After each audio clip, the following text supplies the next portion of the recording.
Hello, everyone, and welcome to the pointed discussion 7-Point Highlander Secrets of Strixhaven set review. For the first time in our two set reviews, we're excited for a set.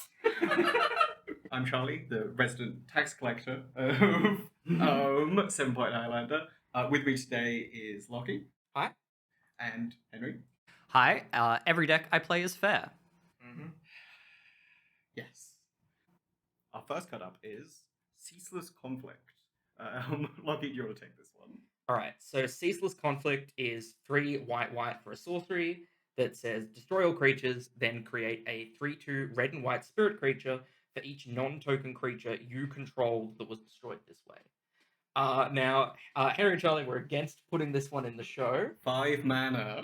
I am aware that it is a 5 mana board wipe. I look at this less as a traditional board wipe. I think this is, to be clear, I think largely a sideboard card. I think it's a board wipe that is not very good in a control deck, but I do think that this is a very strong card in a mid-range mirror.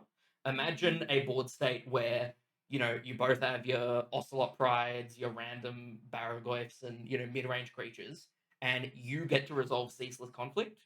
Your opponent is left with nothing. You're left with, like, let's say you have 3 creatures or 4 creatures. You're left with, like, 9 to 12 power on the board. If you're both at the stage of the game where you're deploying this and you're both low on resources, you're probably closing that game out pretty quickly from there. I look at this as, look, I've played a lot of Living End, and after playing Living End for a while, I started playing Living Death for redundancy, and 5 mana, leave your opponent with no creatures, and you with a bunch of creatures, wins a lot of games of 7-point. Yeah. I actually think this card is sneakily better than it looks. I don't think it's a card that you're like slamming in every deck, but I think it's like, if you're expecting long, grindy mid-range games, I think this is a really strong way to kind of break parity in those matchups. I could see Moonshine wanting this. Moonshine's creatures kind of suck. Yeah, I think my main thing with this, obviously, it's 5 mana, but it's 5 mana, and in those sort of decks, how many of those really want to be getting to 5 mana and casting 5 mana spells? Again, I think in your main deck, Yeah. you probably are not running this because, you might not get to 5 mana, but if you know that you're in for a slog in the Taxes mirror or something like that, you probably are getting to 5 mana because those games can go really long. You know that you're going to end up with board states where you're both sitting there with a bunch of guys. And then suddenly you have guys and you win. Yeah. I don't know. I know Cradle Control is an archetype in like Legacy and Canlander that isn't really played a lot here. This would probably be quite good in that kind of deck. Sure. But I think it is a very strong sideboard card for particular matchups. Okay. The main reason I want to talk about it. Our next card is Daydream. I'll take this one. It's 1 white for a sorcery. Exile target creature you control, then return that card to the battlefield under its owner's control with a +1/+1 counter on it, and it has flashback for 2 and a white. So it's sort of a momentary blink, but it buffs your creature. It being a sorcery obviously means that it's not going to be any kind of sort of staple within the format, like, the same way Ephemerate is. But it does have a lot of utility as sort of the best sorcery speed blink effect that they printed. Flashback's really good. I think discounting both the like front and back half of Momentary Blink is a pretty big upgrade, and it's been, I don't know, 10 years since Momentary Blink was a staple card, but that card used to be pretty good, and I do think 1 mana exile your thing, make it bigger. It's still good. I think the biggest downside compared to Ephemerate is obviously not being an instant means you can't scam things and you can't protect things from removal. But there's a bunch of these warp cards that got printed in Edge of Eternities, and this plays pretty well with things like Quantum Riddler and Starfield Shepherd, and I wonder if that's enough upside in the decks that want to be blinking Quantum Riddler that they're happy with this as a second Ephemerate. It very well could be. Like, I played, when I was last on Taxes and I was playing Ephemerate, I think I cast the rebound on that maybe like 1 in 8 times I cast Ephemerate, and like it still felt very good. I suspect that like just even Cloud Shift is probably very playable in our format, and Daydream being differently good compared to Ephemerate probably means it's also very good. You have a lot of redundancy for a single mana, and a single mana really matters for this effect. At least in the early game. In the later game, the flashback's really good. I think this card's very good. Yeah, I think too. Another downside with Ephemerate that does come up quite a lot is, you blink your Solitude or your ETB creature, your Skyclave Apparition, what have you, and then on the upkeep, you might be wanting to pressure your opponent. You often go, oh, I won't blink it so that I can get an attack in. Yeah, exactly. The fact that Daydream lets you attack with whatever your creature is and then blink its second main again for the flashback is another relevant mode. Again, much worse than Ephemerate, but I think there's a pretty big gap below Ephemerate. Like, it is just such a strong card on rate that Having tried There's a a lot lot of the bad Ephemerate, things in taxes, this is probably the next best one that I'd play. It's just so efficient on the front half and very flexible with the flashback. God, this card makes Fury so unbeatable. yeah, that's another thing is Fury and Solitude with a counter on them. Pretty good. Pretty good. Giving me flashbacks to when Scam was good in Modern and you had Furies and Griefs with a +1 counter on them. This card is incredible if you've already scammed them as well. Yep. Yeah, no, not Ephemerate, but still very good. All right. Next card. Yeah, brings us on to Elite Interceptor, Henry. Sure thing. Elite Interceptor is a single white mana for a 1/2 creature, human wizard, with this creature enters prepared. So while it's prepared, you may cast a copy of its spell, and doing so unprepares it. Its spell is Rejoinder. For 1 and a white, it's a sorcery. You may tap or untap target creature and draw a card. So this card's quite similar to the Inspectors in that it's a 1 mana 1/2 that you can later pay 2 mana to draw a card with. The difference here being that if it dies before you draw the card, you don't have the clue banked. So that's a bit rough. You're incentivized to do this a bit earlier. But the upside is you get the sorcery synergy, and you either get a free attack in or the ability to untap something to get another block in or get another tap effect out of it. I could see this card seeing play. It's a human. Tappers are good. It's also a wizard, which is relevant for things like Seasoned Dungeoneer. True. That's a good point. Yeah. True. I am pretty low on this card. I think it is on average worse than the Inspectors, because usually the fact that you're making 2 pieces of cardboard, like you have an artifact as well, is relevant, and this being just a sorcery, it's not great. Also, and this is not a real knock against the card, Rejoinder is a terrible name. I really hate that as the name of the card. I should really check what that word means. Rejoin something. It's like a reply. It's like in a debate, right? Like someone would, make a point, and then you would offer a rejoinder where you rebuke I it. don't know how word good. I also might be wrong on that. It's been a while since Yeah. Yeah. Yeah, I think this card could see play, but you need to be in a very specific place to want it. Yeah, I mainly wanted to highlight it because I think it is the Thraben Inspector and Novice Inspector generally nowadays only see play where you get some synergy with the clue.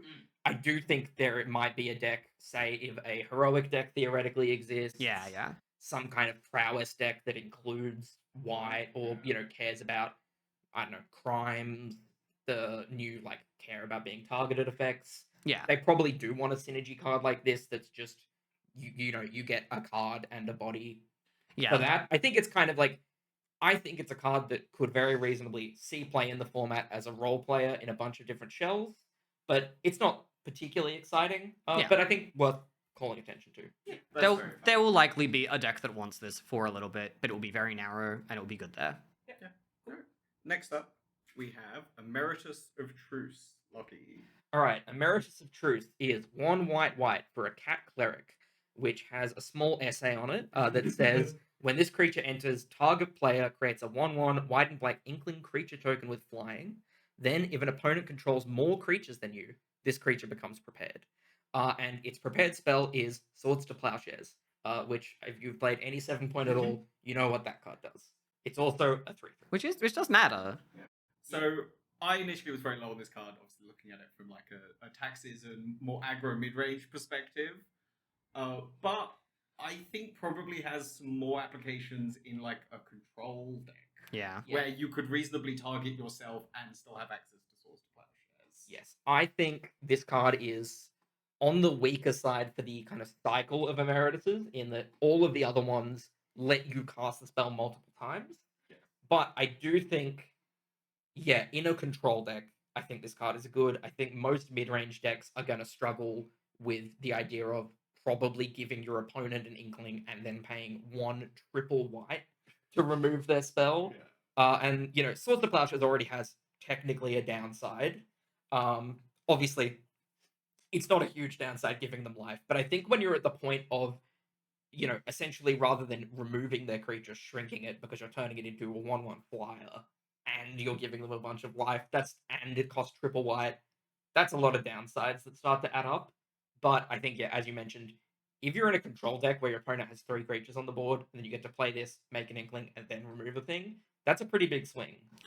I think it's worth noting that this card is a cat for a Ajani and a cleric for Seasoned Dungeoneer, which is like not irrelevant. Making the 1/1 with flying is quite good. Like 3 mana body, make another body is very strong, and it's usually much lower stats than 3/3 and 1/1 flyer. 1/1 flyer are very relevant.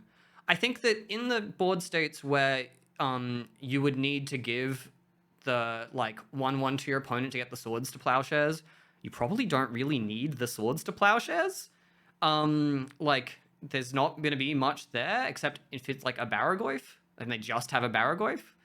And if that's the case, then the 1/1's a lot, like, it doesn't matter too much. And this card also plays very well alongside like Daydream, any other blink effects. If you get to recur the swords or make multiple 1/1s with flying. Oh yeah, I think this card is very good if you're in a deck with a small handful of creatures, and some of those creatures are things like Felia and Quantum Riddler. Yeah, blinking this. And then with you're Felia. having a pretty good time.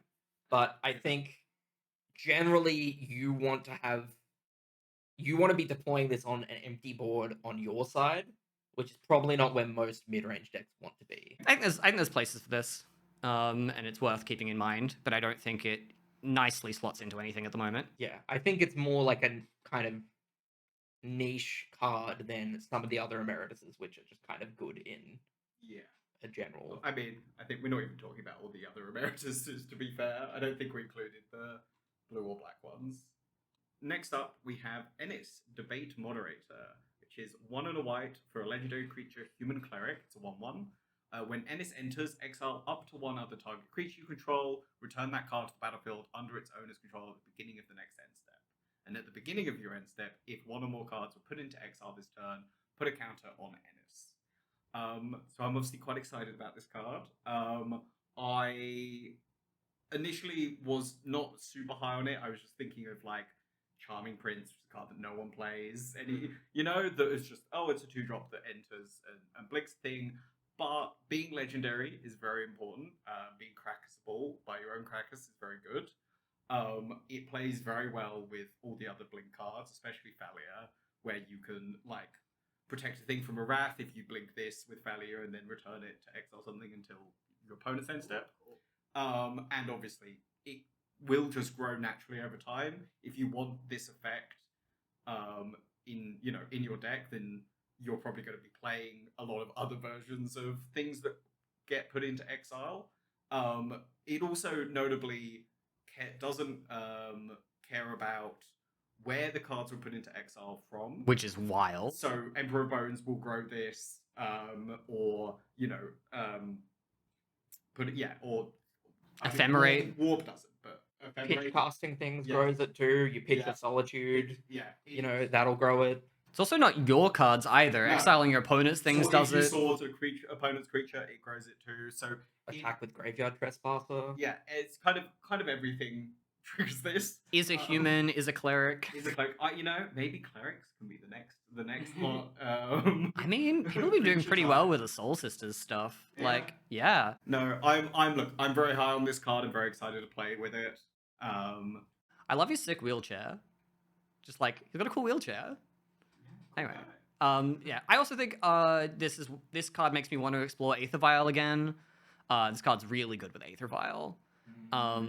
Yeah. I really like this. The more I've thought about this, the more I also really like this. I think there's a lot of different places this can go.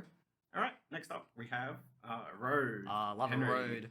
So a road is a single white mana for an instant with destroy target creature or planeswalker. Its controller may search their library for a basic land card and put it onto the battlefield tapped, then shuffle. So the obvious comparison is Path to Exile. This one doesn't exile, but it does hit planeswalkers.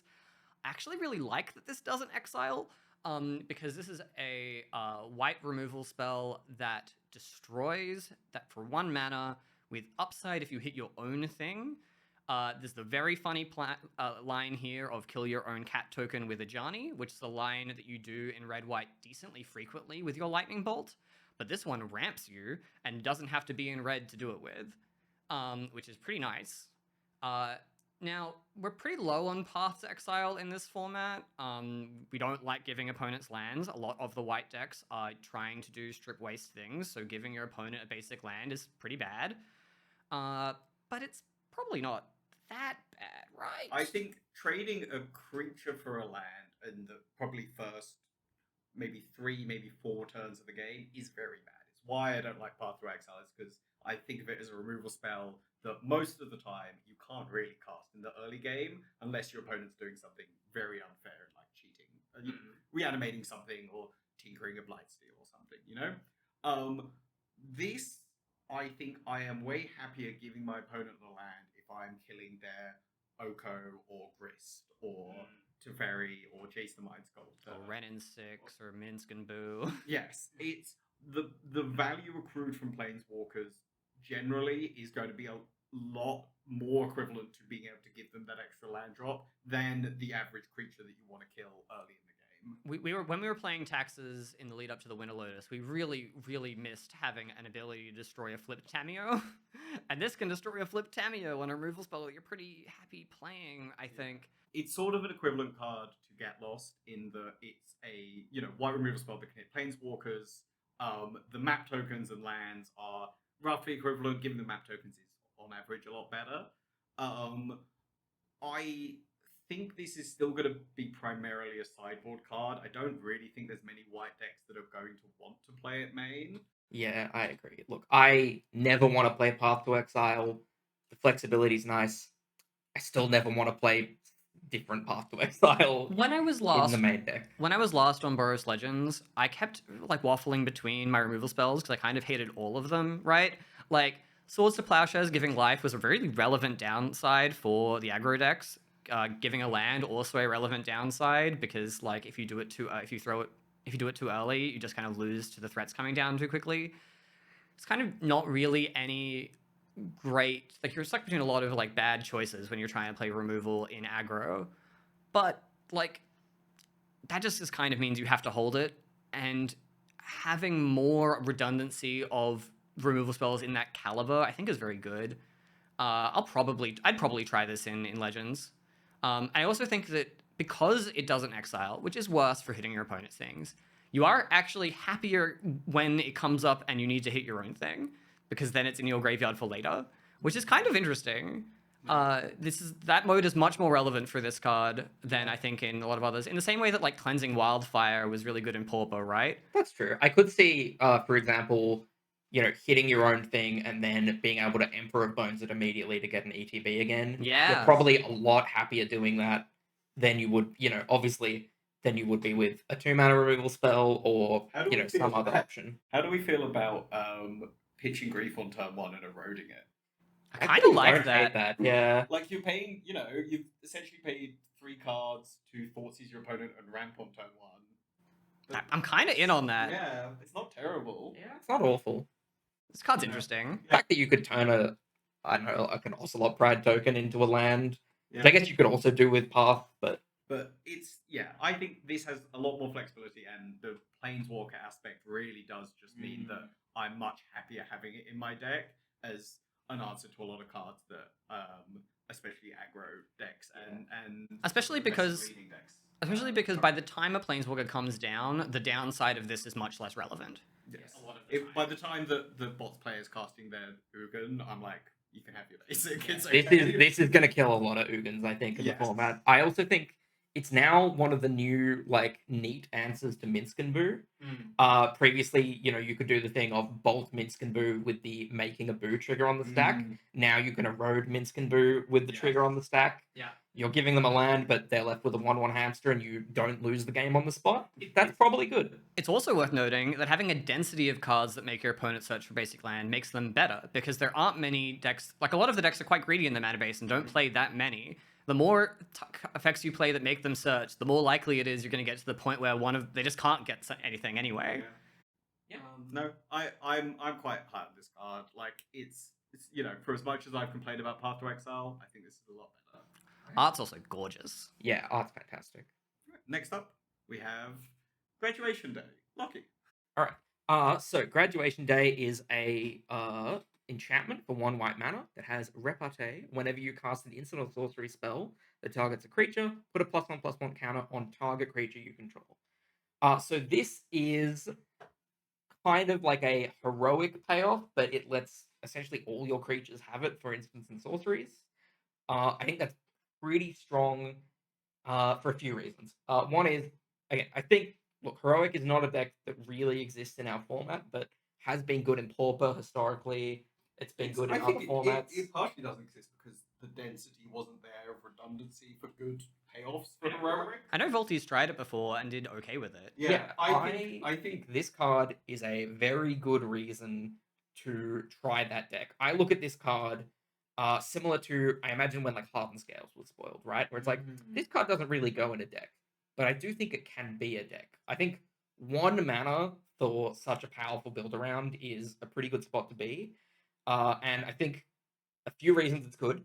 It creates multiple being targeted triggers. Yeah. Now, heroic cards need a thing to be cast to target them, but you're probably playing it alongside things like the Valiant creatures. Yeah, this works really well with Gloomburrow. Valiant. Yeah. Works really well with that, where you get to target your heroic creature, use the secondary trigger to target a Valiant creature. You're getting counters across all your things for just 1 mana. And there's a bunch of free pump spells you can be playing. This card loves things like mutagenic growth, invigorate. It's just for me. It's just like it's for 1 white mana. How many counters do you need it to give for you to be happy with it? For me, the answer is like 2, and it very easily is give you more than 2. It's going to give you probably depending on how quickly the game ends, 3, 4, 5 like +1 counters. Yeah, I think if Very you're playing easily. a kind of Orzhov heroic shell, which is what the mechanic for Silver Quill in this set is pushing you to do, you also get to run things like Snuff Out, cheap removal spells, Dismember.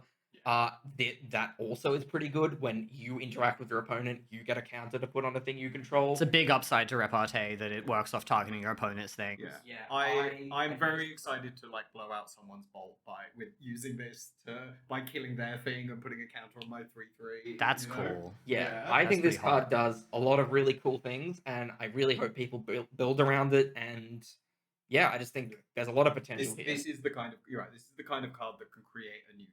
Yeah, to for exist sure. within the format. It is very similar to Scales in that, like, Scales is frequently giving you a counter every time you do the thing, and this is also giving you a counter every time you do the thing.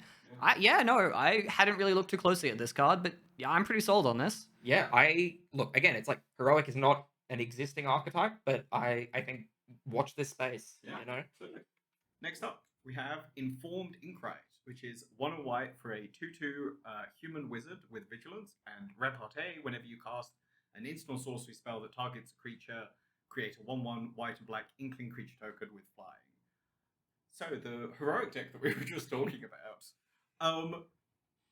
This is another card that I think probably goes in this sort of new kind of archetype, but also potentially has play just as like a thing that's going to spit out 1/1s every time you're targeting your opponent's creatures with your removal spells. Yeah, I look at this and I see budget Monastery Mentor, but I don't think that's a bad thing because sometimes being cheaper is better. I don't know about it in the heroic deck because it doesn't scale itself, but obviously making a bunch of flyers is very strong. Flying is pretty big upside on Flying's your so small good. creatures. Yeah, I could very much see this in a kind of mid-rangey shell. Probably, I'm guessing white black or white red, something where you have a lot of targeted removal. Once upon a time, there was this cool deck called Mardu Pyromancer. Mm. And Young Pyromancer is a little below rate these days. This is kind of like a Young Pyromancer, but it gives you flyers and also has an extra toughness and vigilance. Yes, but it does require a kind of narrower set of enablers, like Yes. of enablers, where But in Mardu, a lot of your instant sorceries were removal spells. that's true. So, maybe there's something like that can exist again. I think those ratios are going to be very hard to line up, right? But if you can do it, it'll be very good. Yeah. I also the heroic style deck generally wants to go tall, but having the ability to go wide pressures your opponent in multiple ways, which is very powerful. Like, your opponent doesn't really want to play Massacre into a deck that goes tall, but they kind of need to if you're going to make a bunch of 1/1 flyers. Yeah, no, I could see it. Yeah. Cool. All right. Next card. Yeah. We have Practiced Offense. Henry. So Practiced Offense is a 2 and a white for a sorcery with put a +1/+1 counter on each creature target player controls. Then target creature gains your choice of Double Strike or Lifelink until end of turn, and flashback for 1 and a white. So, just so that we understand why it's formatted in this weird way, it targets you as a player so that they can't get fizzled by targeting a creature. That's why it's formatted this way. Flashback is great on this kind of effect. Being able to do it twice is really good. I played in Pauper a lot of Boros Bully with Rally the Peasants, and this is like a great Rally the Peasants. I think I'm not really sure where you put this. This kind of effect is very difficult to work out where to put because you kind of already need to be doing the thing enough to get enough value out of this for it to work. But just being able to discard it and then flashback it later. This is great at the rate of 1 and white. I definitely think some sort of Boros Tokens deck, where you're sort of going wide. Just giving everything Double Strike is probably going to kill your opponent. Giving and one if it's thing. One thing Double Strike. That's true. But putting a counter on everything, giving something Double Strike is maybe not going to kill your opponent, but it's probably going to do pretty well. This card's really good with Adeline. Oh, It's really good with Adeline. Look, I'm a little more skeptical on the card in that I think the front side at 3 mana is a pretty bad rate for that kind of effect, but the flashback is very interesting. I do think if you're in a deck that is, discarding a bunch of cards, maybe some kind of theoretical deck that has a bunch of the cast from graveyard triggers or a bunch of discard and looting like Boros Bully and Pauper kind of plays. Yeah. I think if you're flashbacking this card, I'm very interested. If you have a way to get it in the yard to enable that, but I do think 3 mana, I'm pretty underwhelmed by. It does trigger your repartee. It's pretty good with discard with like your FOMO. It's pretty good to discard with like a Seasoned Pyromancer. Seasoned Pyromancer is really good with this actually. Yeah, no, I think if you're playing this alongside Fable of the Mirror Breaker, Seasoned Pyromancer, FOMO, all those kind of discard effects that you're getting value from, then I'm pretty in on this card. But I think if the main plan is to cast it for 3 mana, No. I think you can probably do better. Yeah. Though I do like holding it and casting it for 5 mana, because then you get 2 Double Strike things. Oh yeah, if you get to cast this for 5 mana, like double flash it back, play it twice in a turn, you're definitely winning that game. Very cool. Definitely, I'm gonna try this in a Mardu build. Yeah. All right. Cool. Next up, we have Stirring Hopesinger. Lockie.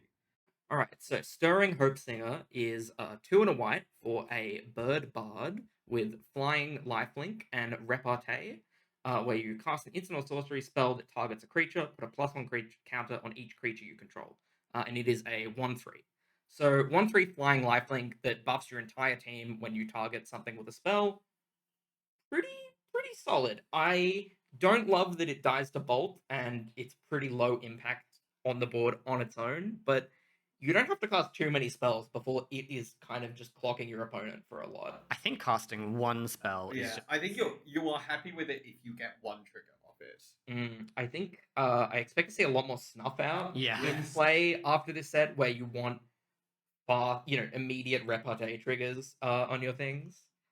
Look, I am not sure what shell this goes into. I think the hypothetical heroic deck we were talking about probably wants to stay lower to the ground and play a lot of 1 and 2s. But like the payoff is very much there. You get a lot of stats out of this thing real quick. Yeah. And also, the art is adorable. Oh, which is a yeah. big plus. Yes. I love bird buds. Bird baths.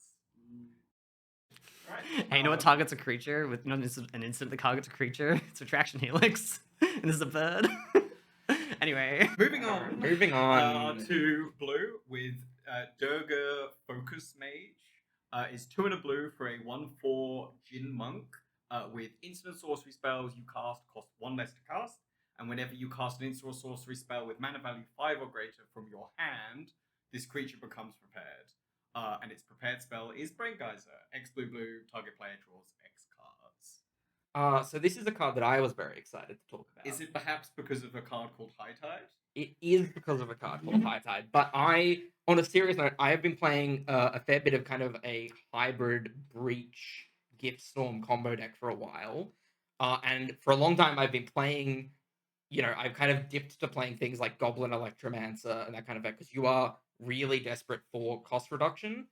And typically the way the game plays out is you want to deploy, one of your cost reducers, do a bit of setup, maybe cast a tutor, and then go off on your next turn. And I think this is one of the best Electromancer effects that you can play. I've been playing things like VV, and 3 mana is okay if you are winning the game next turn. And I think this card wins the game pretty hard if you get nice that it's a 1/4, gives you a decent blocker and it doesn't die. Why is this a 1/4? These effects are never 4 toughness. This is wild. Yeah, they want to push it. I'm excited about an Electromancer that doesn't die to bolt. I like that, obviously because it has the cost reducer and because this is from the commander deck and not the main set. Unlike Opus, it doesn't care the amount of mana you cast to spend or your mana value 5 spell. It just cares that you cast the mana value 5 spell. Oh, yeah. So your Force of Wills or your cost reduced spells will give you a Brain Geyser. And the fact that your cost reducer can also just give you an outlet for your close to infinite mana from High Tide. Oh yeah, I've Pretty been great. casting a lot of Time Spirals. Yeah. Cast things like Lorien Reveal during your combo turn. I'm very excited to cast some Brain Geysers off this card. I think again it is for a very narrow style of combo deck, but I am very excited to try it out there. Brain Geyser is a hell of a card. Yeah, card seems good. Yeah. All right. Next up, we have Exhibition Tidecaller. Henry. Excellent. This is a blue mana for a 0/2 creature Djinn Wizard. This one has Opus. Whenever you cast an instant or sorcery spell, target player mills 3 cards. If 5 or more mana was spent to cast that spell, target player mills 10 cards instead. So I've seen this card talked about in the context of Breach, mostly. 3 is the magic number for Breach. 3 is the magic number for Breach. And that's kind of it. I mean, like, you could do this in Mill, I suppose, but like, One day Mill will be. I think this is one small step closer to Mill being a thing. Yeah. They're at what Mill, the And classic Mill deck is. Who's going to block your 0/2 for your Kitsune's technique? True. So true. But yeah, look, Mill in Modern, often called 8 crab. I think we're probably at like 4 crab now in 7 points. So We're getting there. maybe another 5 years of sets, there'll be the density. Yeah. I do think triggering off instants and sorceries is probably better for Mill than Landfall. You'll probably get more triggers in a given It's turn. pretty even, I would say, but yeah. Yeah. Look, in the context of Breach, I don't know. I don't think this will be like a staple Breach card that everyone will play because it still requires you to have something like specifically like Manamorphose or a sort of another ritual to be able to go off because it doesn't work with The LED. But it may be as a sort of redundancy for if something happens to LED, you still all brain freeze. You have like a way to get around that. Yeah. I mean, look, I am somewhat interested in this for the Gift Storm deck I've been talking about because Yeah. I play Flame of Arnor, and this is a wizard. It's a That's wizard, relevant. It means you yeah. can tutor it with Step Through, also relevant. But the main thing with Breach is that you really don't need that much else to make Breach a silly card. No, you don't need a 1 mana 0/2. Just Yeah. Brain Freeze will do the job. And I was thinking about this. I've been playing Frantic Search, which doesn't let you go infinite, but means that you're only down essentially It's one one card card from for each graveyard, cast from graveyard. Playing that does mean you can go infinite with Frantic Search, but The thing is, if you can cast Frantic Search 10 times, you probably win the game. This is true. I don't know if anyone needs this, but maybe I'm wrong and there's some theoretical I think it's new very- breach combo Very that people cool that will it find. exists. Yep. Yeah. All right. Brings us to flow state. Ah. Lucky. I am so glad I get this card. This card is amazing. So Flow State is 1 and a blue for a sorcery that says, look at the top 3 cards of your library, put 1 into hand and the rest at the bottom of your library. If there is an instant or sorcery card in your graveyard, instead put instant and sorcery. Sorry. I also was aware of that. I just skimmed over because I'm so used to the templating of everything. That is saying every person instant who or has read sorcery. this card. Yeah. Yeah. So to be clear, you need both an instant and a sorcery, but then you get 2 of the cards. The obvious comparison is Expressive Iteration, where you get to look at the top 3, you get access to 2 of those cards. I think this is better than Expressive Iteration when you actually get to resolve it with the text. Because Absolutely. Expressive Iteration, you have to exile one of the cards. The classic play pattern there is trying to make sure that you get a land so that you can play out the land and you're not just losing one of the cards. Yeah. Or you try and play one, bank the other card in your turn. The fact that later in the game, even if you're tied on mana, you definitely get to keep 2 cards. You don't necessarily need to take the land to get your value is a pretty good upside. I also am very excited about this card because it's just 1 and a blue. Obviously, can be played in a lot more decks. Yeah. I'm excited to play this in things like Bluetron, where you can probably get it online pretty easily. And 1 and a blue is a lot easier to cast than anything with more intense color requirements. This is honestly, frankly, a card that we don't need to explain why it's good. It's pretty obvious of how useful it will be as a piece of card selection and card advantage in 7 point. Yep. It's Expressive Iteration and Stock Up had a baby, and I love it. Yeah. It'll be very interesting to see, I think, just what the ratios you need are to make this card good. I suspect it will be very easy to just slot into things as they currently stand, but I wonder how you optimize this problem. Yeah. I think, that we've seen previous builds of decks like Grixis that ran, a Thought Scour or a Mental Note or something like that to fill their graveyard quickly. Maybe they go back to that, but I suspect they don't even need it because you typically want to cast EI as the last card out of your hand, and usually at that point you'll have an instant and sorcery anyway because they care about Delirium. Yeah, I think it's just good. It's like I kind of want to try this in Ascendancy, but looking at my card deck makeup, I only have 6 sorceries in the list, and I have 8 instants, which is probably not enough. I think you need probably about 10 of each, which most decks that would want this card do have. Yeah. Interesting. I think, it's not going to go in every blue deck by default, but it is going to go in most blue decks. I mean, I think Lorien Revealed's going to do a lot of heavy lifting for sorcery outside of the obvious usual cantrips. And Git Probe. Yeah. There's a lot of sorceries that are commonly played, and then obviously just any counter spell. For sure. Cool. Next up, we have Harmonized Trio. All right. So this is a blue mana for a 1/1 creature, Merfolk Bard Wizard. It has tap and tap 2 untapped creature you control. This creature becomes prepared, and its spell is Brainstorm, which we all know is an instant for a blue mana. Draw 3 cards and put 2 from your hand on top of your library in any order. So I have to talk about this card because I've been playing a lot of Jeskai Ascendancy, and this card goes infinite with Jeskai Ascendancy, 2 creatures, and a mana dork taps for blue. Infinite asterisks, you get to recast Brainstorm over and over, which will go +1 card each time, and go through your deck, making your creatures all +1/+1 each time you do that. It is a wizard, which can be relevant. The Merfolk part, I expect, is not relevant. It will be relevant if and when Merfolk becomes a deck again. It does synergize with the when become tapped stuff. Yeah, as someone who's tried Merfolk a few times, there's so few good 1-mana Merfolk. Any vaguely playable 1-mana Merfolk, I think, is worth looking at. I think Merfolk also has a few good Vigilance creatures now, so and I like the some play good token pattern. makers. Attack with this, tap everything. I think it plays very, very well with... I forget what it's called, but it's Deeproot something. Oh, the enchantment from... Is it Deeproot Pilgrimage? Yes. Which is whenever a Merfolk becomes tapped, make a 1/1 Merfolk. Yes. I think that is a kind of 2-card mini combo that will just churn out 3 Merfolk a turn and cast Brainstorm. Yes. That's pretty good. Also, just Brainstorm being card advantage as opposed to card selection is really good.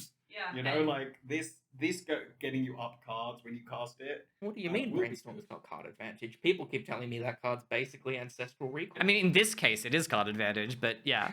Also, the becoming prepared text being not at sorcery speed, so you're not going shields down to do that, so it's good in a board stall situation. I think this card will see some play, but again, this is another in the long line of you must be enabling this in some way. You must want it for some reason for it to be good. But if it's good, it'll be really good. Yeah. I think the more I think about it, the more I do kind of like it in Merfolk. Mm. But again, Merfolk is a little bit sketchy, so we'll see. Maybe this plus the Lorwyn cards is enough to put it over the edge, but yeah, I think if there is a thing Merfolk needs, it's more good one drops. So Yeah, fair I'm enough. always interested to look at them. Next up, Sky Coach Conductor, Lucky. All right, so Sky Coach Conductor is 2 and a blue for a 2/3 bird pilot. The art on this card also amazing. Just a little bird that's a train conductor, the best thing I've ever seen. And it has flash, flying, vigilance, and it enters prepared. The card it casts is All Aboard, which is an instant that exiles a non-pilot and returns it to the battlefield under its owner's control. Non-pilot you control. Non-pilot you control. That is important. But yeah, this is Restoration Angel on an installment plan In blue. in blue. I think Resto Agent in blue is very relevant because you can flicker things in decks that are not white, which is, always interesting to get access to that effect. Flying and Vigilance and Flash, all very good keywords. You can, eat a blocker at instant speed.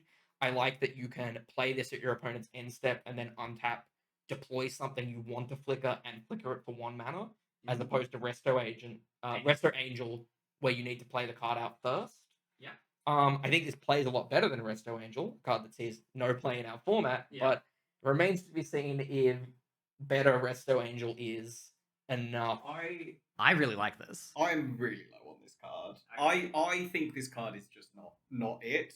I think it's a creature that it will probably die before you can cast the All Aboard unless you're already at 4 mana, at which point it's just a worse Resto Angel. Well, it has flash though, right? So you're probably flashing it in when their shield's down at ends. I also don't like.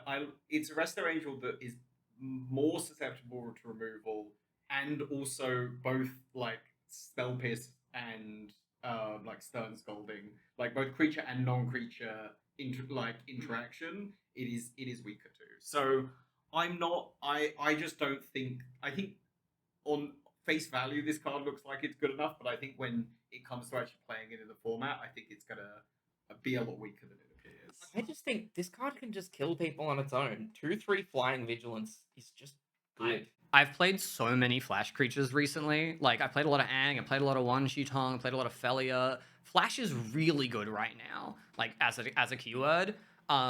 This plays so well with Ang. This plays great with Ang. I know Ang is a 2-color card, but I think Ang is just so much better. I agree that Ang is so much better than this card, but I also think this plays really well alongside Ang, and having a density of Flash cards is really valuable. Because, there are a lot of times you'll hold up Ang, and then they won't cast the thing you want to airbend, so you don't really want to play your Ang out. So you want to play your other Flash card out so that you can hold up Ang on a future turn. Yeah. The fact that you can play this card out if they don't target your thing, so the All Aboard isn't good, you can still play this out, and the All Aboard will still be relevant later on. This also, and I'm not saying this is a bit this time, it is relevant, this card as a bird for Valley Floodcaller. It actually is. This card plays really, really well alongside Valley Floodcaller in every way. I do like it. I credit to the design on this one.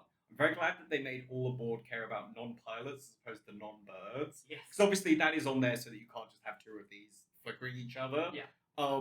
And I think the fact that there's almost no other pilots that are relevant in the thing, Yeah. but there are a lot of birds that are very relevant. So that I think that is a nice little bit of design upside. The more I think about this gives decks Blue Moon and Demir Moons access to a flicker effect on a reasonable body that they normally don't have.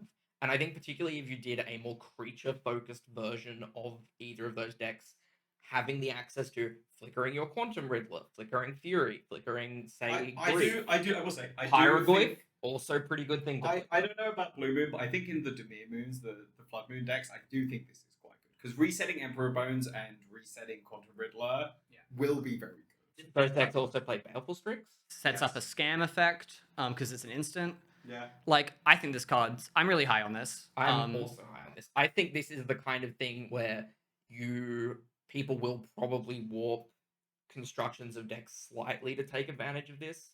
And it also has the kind of effect of like a Brazen Borrower where it does this synergy thing, and also sometimes you end up in a low resource state in the game and a random flying thing just kind of gets there. Plays really well with Felia because you can re-prepare it. Like, like I just really like this card a lot. The more I've thought about it, the more I've been very happy with it. And like having played a lot of Ang, flashing in Ang as a 2/3 blocker is like very good. Flying, very good. Vigilance, very good. I really like this card. Yep, love this bird. Fair enough. Right. Next card we have Aaron Deathbloom Botanist, which is 2 and a black for a legendary creature vampire druid. It is a 2/2 with Death Touch, and whenever a creature you control with power or toughness 1 or less dies, target opponent loses 2 life and you gain 2 life. This I sort of put in here mainly as a sort of answer that could, or a potential answer for Toxic Deluge and Massacre. Playing a deck that is very weak into those cards. The fact that this kind of, you can play it into your already okay board state, your opponent can look at the Toxic Deluge and see that they're going to lose 8 life, 6 to 8 life from their Toxic on top of whatever they're playing or their Massacre, is, I think, very good. Like, this is, a mediocre Blood Artist, but a 2/2 Death Touch is not irrelevant, even if it is 3 mana, and 2 life is so much more than 1 life. Like, it really, really adds up. And then also, you're still playing your Ocelot Prides and, your Cecils, sort of Cecil, your Ajani, and your 1 and 2 tough, 1 power and 1 toughness creatures. Still a lot of them that see play in the format, even outside of specifically preventing Toxic and Massacre. This seems like a good tool for things like Soul Sisters too, where again they're very weak to those board wipes you mentioned, and they can skull clamp their random cat tokens and things like that and start clocking the opponent. I mean, obviously, we're not trying to make Ocelot Pride better, it's already good enough, but the fact that you can stall out with Ocelot Pride and have all these tokens, and your, even mid-rangey or aggro opponent could be staring at your blockers going, well, I can't attack into this because I'm just going to start losing life very quickly. And then you'll get to the point where you can just chump attack with everything and they'll die. It's great. I think Death Touch also means this card is like much more playable than it would otherwise be. Yeah. Death Touch means this card actually impacts the board. Yeah, look, I am generally pretty low on Blood Artist style effects outside of combo. Like, I think on the fair they're not great, but I was initially pretty skeptical about this card, but the point about like Massacre and Toxic Deluge, I think it is a strong answer to those. I think if you're losing hard enough to those effects on the regular, maybe this is an appealing sideboard card. I don't know how many decks where you can main deck it, because I do think power or toughness 1 or less is pretty narrow. Yeah, I don't it think misses this a is lot of your main deck creatures. card, but I do think it will be a relatively good sideboard card. I think in order for this to be main deck, you have to be in on the effect. You need it for like, it needs to be Soul Sisters only. I think. It's also, or like an Aristocrats deck, but that's not a real deck. Alright, cool. Next up, we have Decorum Dissertation, Henry. Ooh, I love this card. So this is 3 black for a sorcery lesson with target player draws 2 cards and loses 2 life, and Paradigm. This is I think this is the only Paradigm card we're talking about. Definitely the only Paradigm card we're talking about. Not a coincidence that it is the cheapest by a fair bit. The green one's the same cost. Also 5 mana, but it only puts counters on your creatures. So a Paradigm means then exile this spell. After you first resolve a spell with this name, you may cast a copy of it from exile without paying its mana cost at the beginning of each of your first main phases. So the main thing that makes me interested in this card is the fact that this is a great get off Poet's Quill. Like, Poet's Quill legitimately is like one of the best learn cards. This card's a really, really strong late game engine. You get the 2 cards immediately, you'll get 2 more on the next turn. It plays incredibly well with Sheoldred. It can target the opponent. if I you also need like to, but you Par- also don't have to Yeah. cast it if you don't want to. Paradigm being a May is very, I mean, or specifically this card as well, is very, very relevant.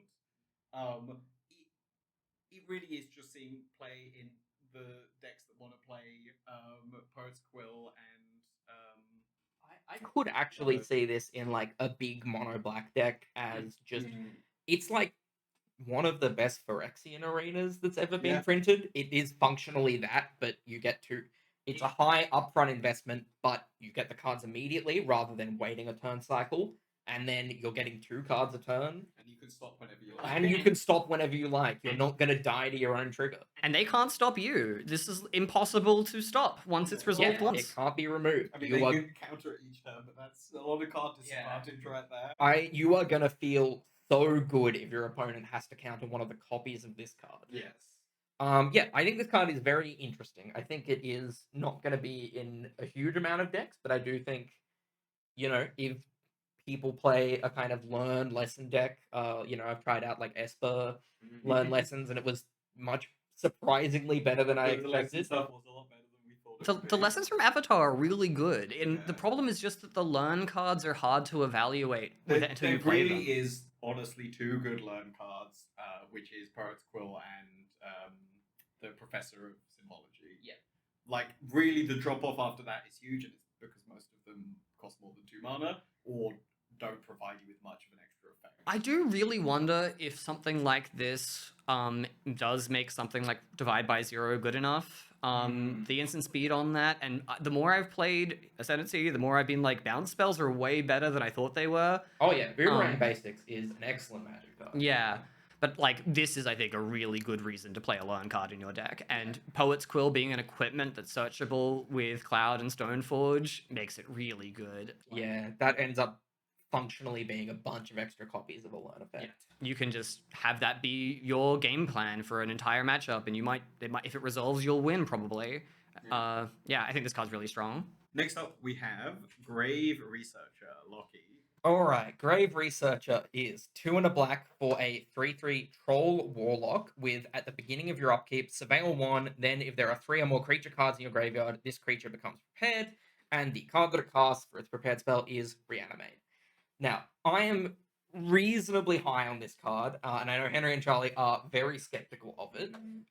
I think this card is quite interesting in black mid-range decks for a couple of reasons. One is, surveilling on your upkeep is just a very strong effect, like a sneakily strong effect. People played Search for His Canter in a bunch of formats for a long time. I've seen people still try and sleeve up Search for His Canter. I don't know if it holds up nowadays, but I do think 3 creatures in your yard is not a terribly difficult thing to set up, particularly when you're in decks that can do things like cycling Troll of Khazad-dûm or Oliphant, or you're evoking your griefs, you're sacrificing things, you're trading off your creatures in combat early. I don't think it's too hard to orchestrate that. And Reanimate's a pretty good Magic card, worth a few points in our format, and being able to potentially cast it every turn is pretty strong. I hate a 3/3. This is it. This is what kills it for me. It's just it's a Centaur Corsair, right? With the upkeep Surveil, but like on the board it is a bad creature. The other thing is just how many points where your opponent has the opportunity to interact with this, because like, they could kill it with sorcery speed removal because it can't be prepared when the turn it comes into play. Then in your upkeep, it becomes prepared if it meets the condition. So maybe you surveil a creature into the graveyard, which meets the condition, it becomes prepared. But since Reanimate is a sorcery and it's your upkeep, your opponent can kill it with Lightning Bolt now, knowing that it's going to be turned on before you get a chance to cast the sorcery or speed Reanimate. If you get to do it, that's incredible. I just don't think that's worth it. I still think if it's a creature that trades with removal, that's fine. That's Magic. Sometimes you play your creature and it gets killed by a removal spell. Yeah, but I think the upside is pretty high. I feel like in this format, you need a really, really good upside to play a creature that straight up does nothing when it enters. like, every creature you play should either be doing something on ETB or needing to be removed in this format, right? But I do think it meets the bar for needing to be removed. Not if there's one creature in your graveyard when you cast it. I mean, that's true, but like, it's like it's not that in the deck that is built to enable it. You still need to jump through hoops. I just even- don't. I even think. past it. I think the difference is that I just don't think 3 creatures is a huge hoop in a deck that is wanting to cast reanimate. You know, I think I could see like dedicated reanimator decks even trying this because particularly when they're running, like I've played against 4-color reanimator where they're running Oliphant and Generous and all kinds of random things that go to the graveyard. They're milling themselves a bunch with mental notes and thought scours and all those things. I think in those decks, it's pretty, particularly when they can do things in upkeep in response to the trigger. I think it's pretty likely that they're getting to 3 creatures in graveyard when they untap. I just feel like you can play like I just don't see playing this over something else. Like I've looked at a lot, and I mean a lot of cards that are incredible if you untap it for like legends or various different or for taxes. And just 3 for 3 is just not impactful enough on the board, even if you're trying to do everything else, even if you have the upside of reanimating. The fact that it's very, very telegraphed, like your opponent will it just the play patterns I just don't see it. I don't see playing it over something else. I also think Surveil 1 in upkeep is nice, but look, that's fair enough. I think it has potential, but yeah, I guess. We'll see. Yeah. All right. Next up, we have Mosio, Vane's New Dean. Henry. This is 2 and a black for a legendary creature, Bird Skeleton Warlock, 2 of my favorite things, legendary birds. It's a 2/1 flying. When it enters, it creates a 1/1 black and green pest creature token with whenever this token attacks, you gain 1 life. And Infusion. At the beginning of your end step, if you gained life this turn, return up to 1 target creature card with mana value X or less from your graveyard to the battlefield, where X is the amount of life you gained this turn. I love creatures that when they enter make a body. I like returning a thing with mana value X or less. Like that effect's very powerful. That effect has existed before on Celestine which is a 5-mana 3/4 flying lifelink angel from the Warhammer decks. And it's much better on a 3-drop than a 5-drop. Yeah. Also, this is a flyer. This is a flyer as well. It plays obviously very well with any Soul Sister of just ETB gain a life. It also plays really well with attack with Ocelot Pride. It dies in combat. Yeah. You've gained a life this turn. Play Mosio. Return Ocelot Pride. And like you won't get your Ocelot Pride trigger that way, but you will be very happy because you still have an Ocelot Pride and you gain some life. Yeah, or just Guide of Souls, play a few things, get back your Emperor of Bones or Douthie or something that died earlier. More things that make tokens for your Soul Sisters is really good, and your Guide of Souls especially. Yeah, I think this card is probably strong enough to see play. Also, something bird. Something bird, something legendary. It makes me want to play things like Harlier and like white mid-range decks again, where you get your life gain triggers, get some value back that way. Yeah. All right. Next card. Ominous Harvest, Lockie. All right. Ominous Harvest is 2 and a black for a sorcery with Gravestorm, which is when you cast the spell, copy it for each permanent put into a graveyard for the battlefield this turn. And it says target player draws a card and loses 1 life. I think this is the 2nd or 3rd card ever printed with Gravestorm. The 3rd card. Yeah. There was the original one from Play the Chaos or Future Sight, sorry, and then there was the Clue one. Yes, from one of the commander decks. And then now we have this. All right. This card is very, very interesting to me in a few different decks. I think it might get there in some builds of Storm. I think it also makes me very interested to try decks like Eggs. I think it, yeah, like let's start with the applications in Storm.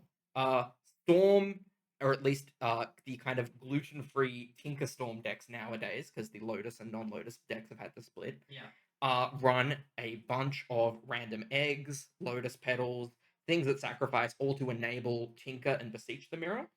So it's not that unreasonable in your combo turn to have fetched, sacked a Lotus petal, sacked a LED or a Black Lotus if you're in that version.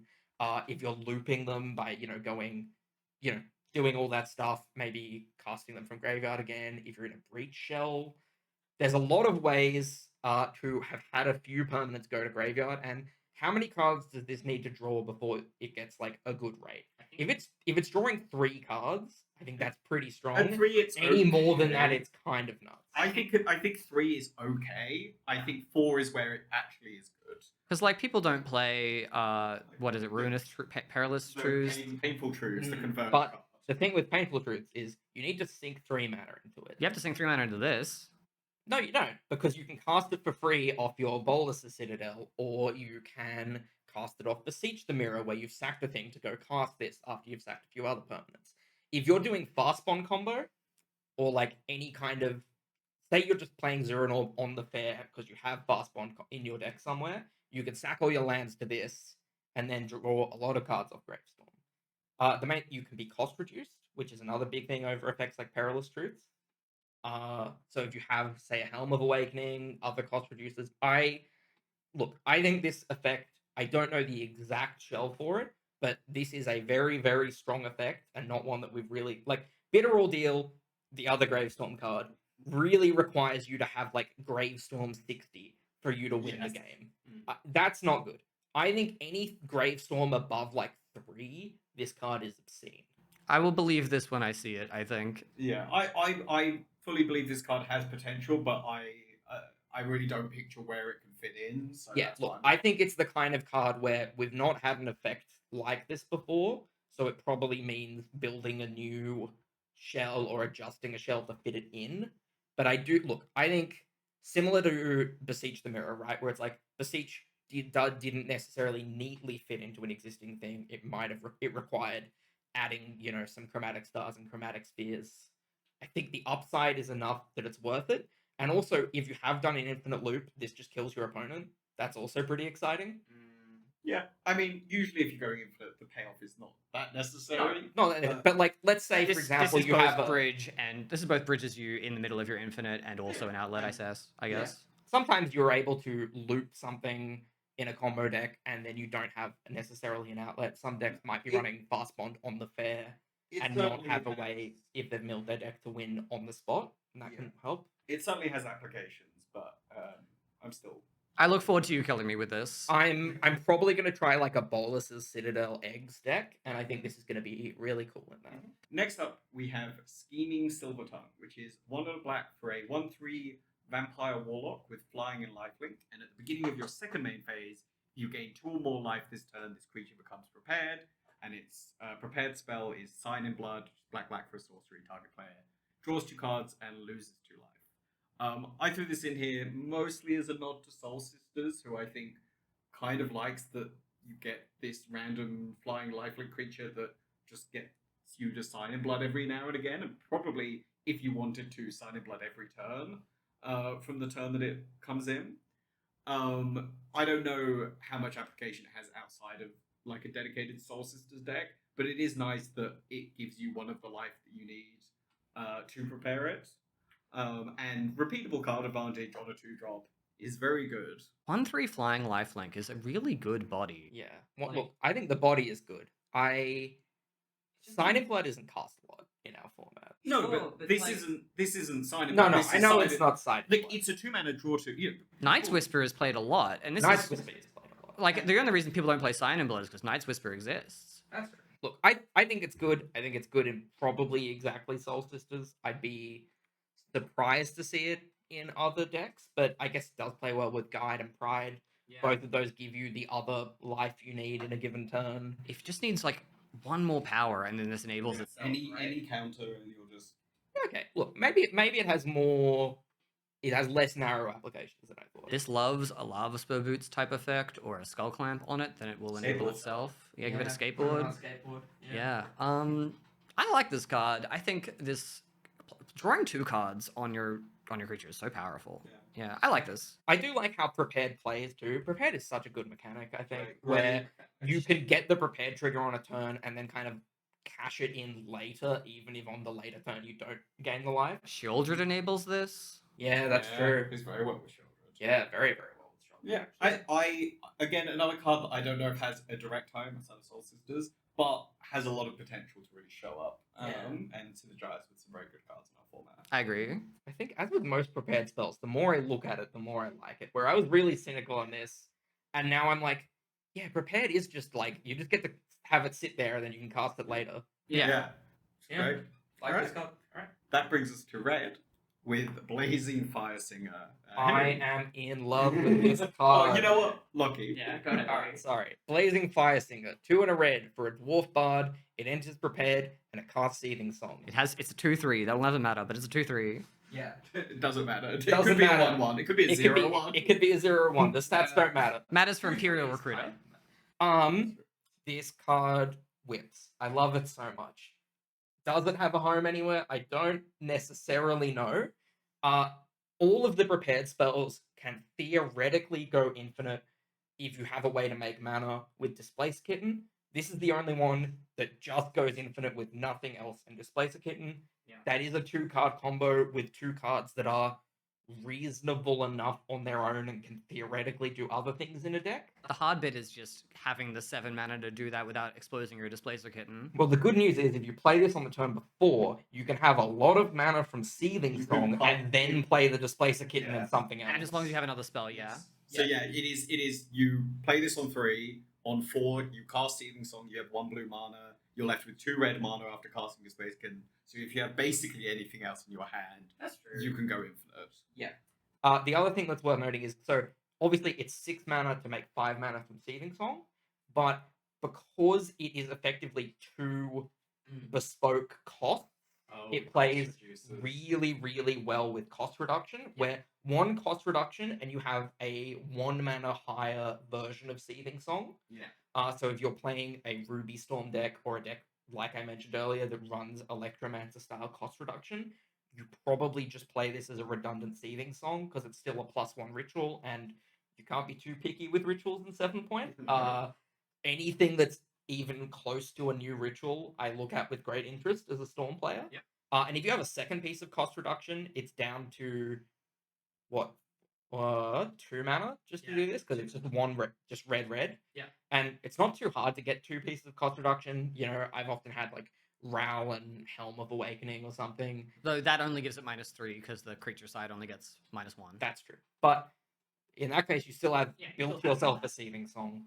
I think again, it's a card that really goes in very specific decks, but it does play pretty well in those decks. Also, being a creature is not irrelevant when you're playing a kind of all-in combo deck like Storm, where your opponent often boards out a lot of removal, and then you're like, well, I've got this dwarf. Yeah, You got to deal with this dwarf. It'll give you a turn to get to something else. Yeah. Eventually, also bookmark this for the eventual Dwarven Recruiter pile. Oh yeah, Dwarven Recruiter stocks go up slowly but surely. One day we'll get Dwarven Recruiter to a point. Maybe in, 10 years, 20 years. This does feel like actually mattering for that pile eventually. though. Yes, This yeah. was one of those it actual is. steps. As soon as we get like the dwarf equivalent to Muxus, this card Yeah. goes insane. All right. Next up, we have Emeritus of Conflict, Henry. All right, 1 and a red for a 2/2 human wizard. It has first strike, and whenever you cast your 3rd spell each turn, this creature becomes prepared. This casts Lightning Bolt to deal 3 damage to any target for a single red. The more I've thought about this card, the more I like it. It's hard to get more than 2 bolts out of this if you play it early, but if you get 1 bolt out of this, you're quite happy, I think. I think that definitely. Seeing the Swords to Plowshares Emeritus, the White Emeritus, actually reframed how I thought about this card. Because I did look at this card and was like, oh, it's so bad, it's so awkward to prepare. But I was like, just casting this once. If you have 1 red, 2/2 first strike, lightning, ETB 3 damage to any target, That's really good. it's pretty good. And this is not quite that because you still need to you're not necessarily going to jump through that hoop on the turn it comes in. And every now and again, you'll get the sequence where you prepare it, but you're out of mana, and on the following turn, the bolt will count towards preparing it again. Because any future turn, you only need 2 spells to get it there. Look. It won't happen much, but it is relevant. I don't think the multiple lightning bolt thing will be too relevant, but I do think it's not hard to get the first one, especially in like a prowess shell.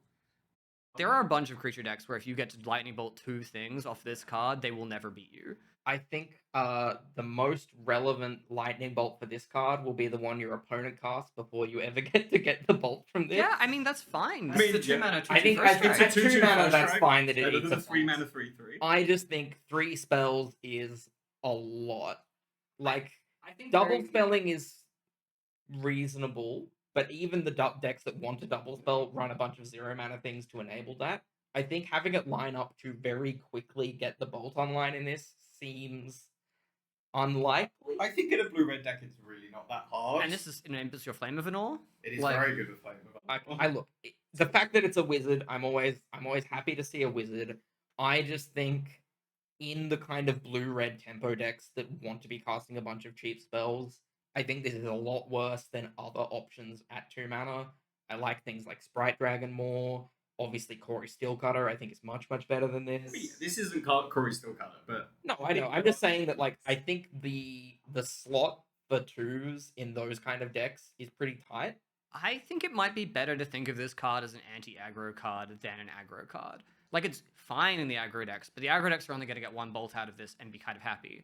But in an anti-aggro sense, this is a 2/2 first strike that blocks for days, and then if you enable it at all, will kill a creature every second turn. Like, I think 3 spells every second turn is a I do. Is I a do bit think high if of you an want- estimate. No, if you, what anti-aggro deck can reasonably cast 3 spells in a turn? I've seen so many Blue Moon decks play Ledger Shredder, and it never gets a counter. Yeah. I'm thinking, I wonder if there's a version of Grixis that likes this. Grixis has the cantrips to enable this. It is That is infinite true. removal if you have 2 spells and then the bolt is the 3rd spell on a future go. Like, I think that I played a lot of decks that like are light on removal, and if I can't answer this, I'm gonna lose the game too. I think I'm more afraid of this card than I know either of you are, but cantrips help enable this. Zeros help enable this. A lot of the decks love zeros at the moment because of Super Shredder and Moon Shadow. Like, this is synergizing with a bunch of cards that are already played, I think. And I do ultimately think this card is fine, and probably because it's fine means it will see some amount of play, but not a lot of play. I expect a lot of people are going to play this and try it, and have it not be online at an important moment, and then probably cut it. I think that this card will require holding your zeros more than a lot of people like to do.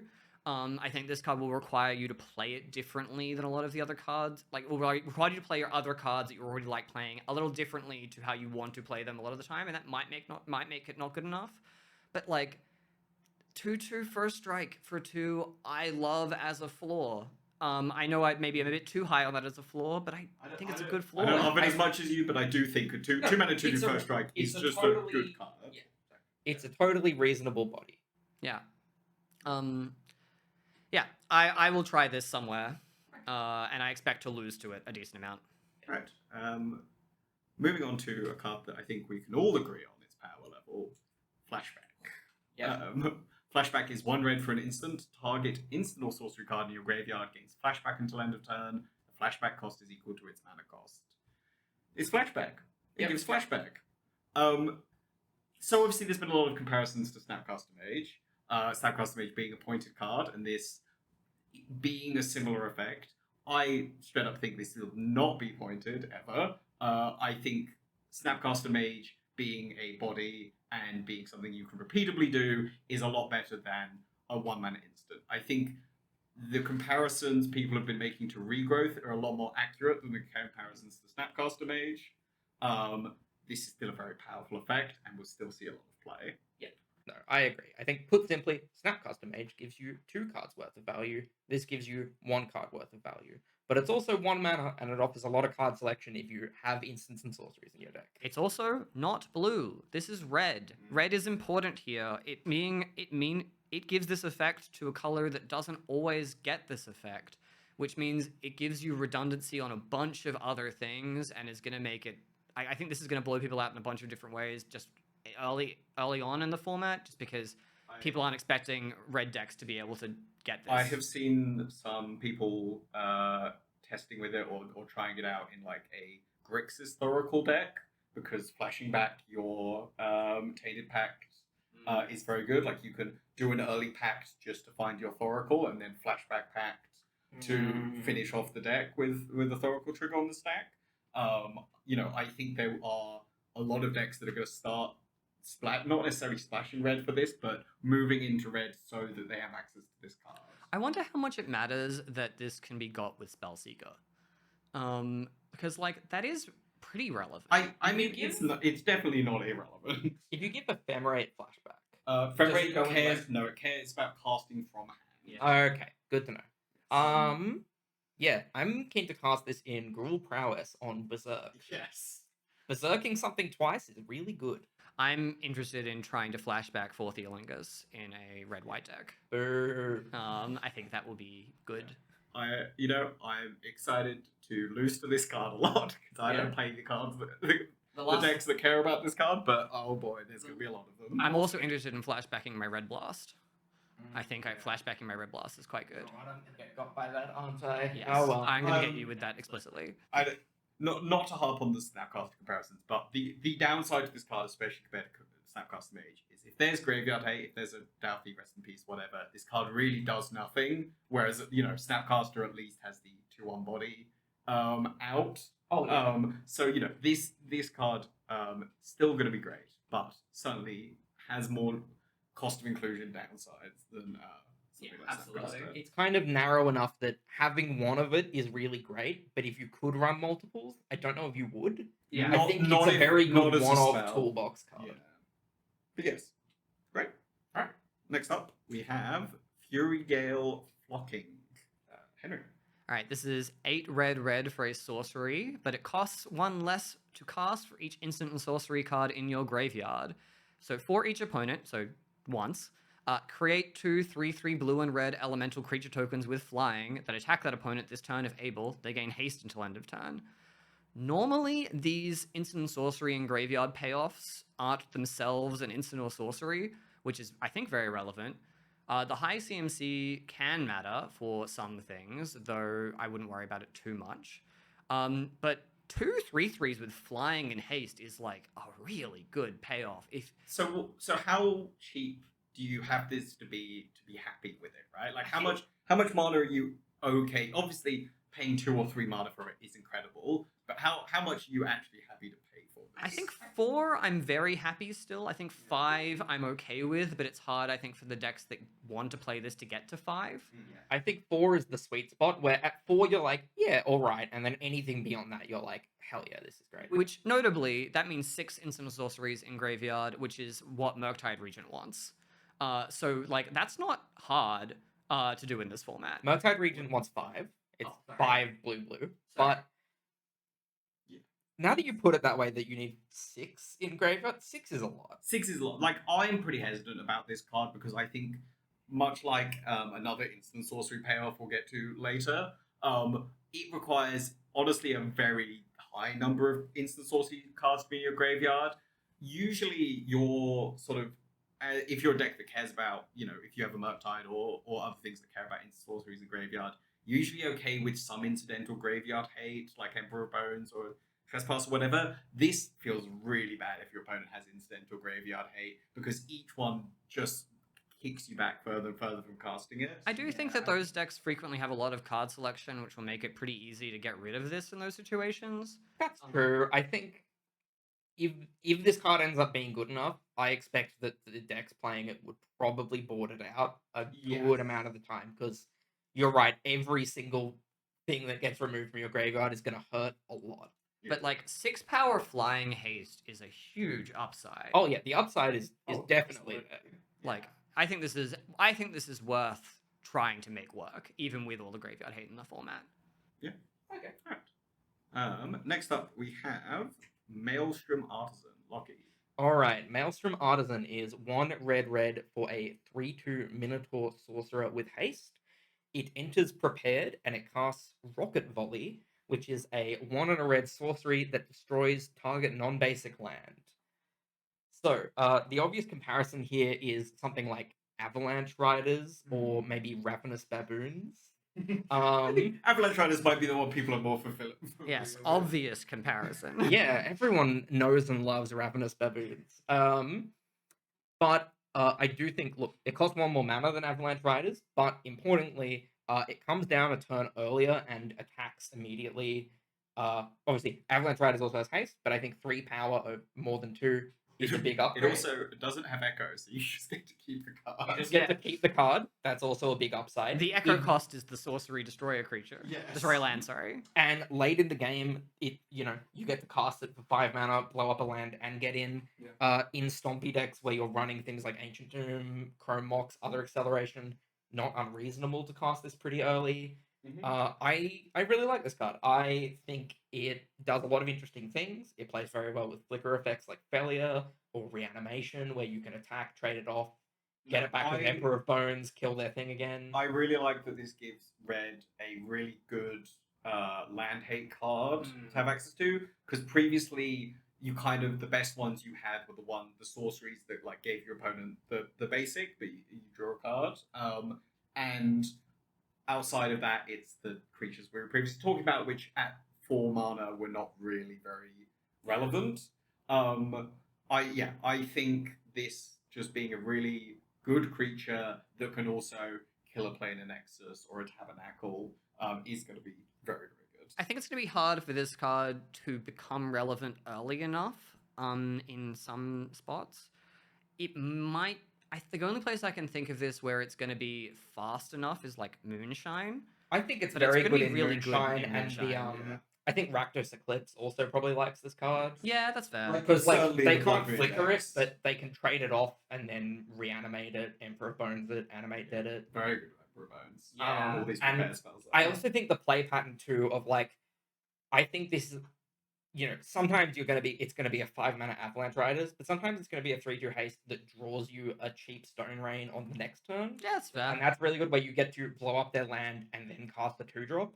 And I think that play pattern is really good of like maybe an Accelerant turn 1, turn 2 this, turn 3, 2-drop blow up your land. Yeah. That kind of play pattern seems really good. Yeah. No, I believe it. I have a hard time evaluating this because it's like very slightly slower than what I want it to be. But that's, I think, just because I Look, if it was 2 and a red and it had Ancient 2 mana Yeah, I'd on be the front alright. side, Oh, yeah. it would be. The double red is a real downside. I think if the front side of this cost 2 mana, it would be kind of Yes. kind of Yeah, insane. yeah. Like I think Yeah.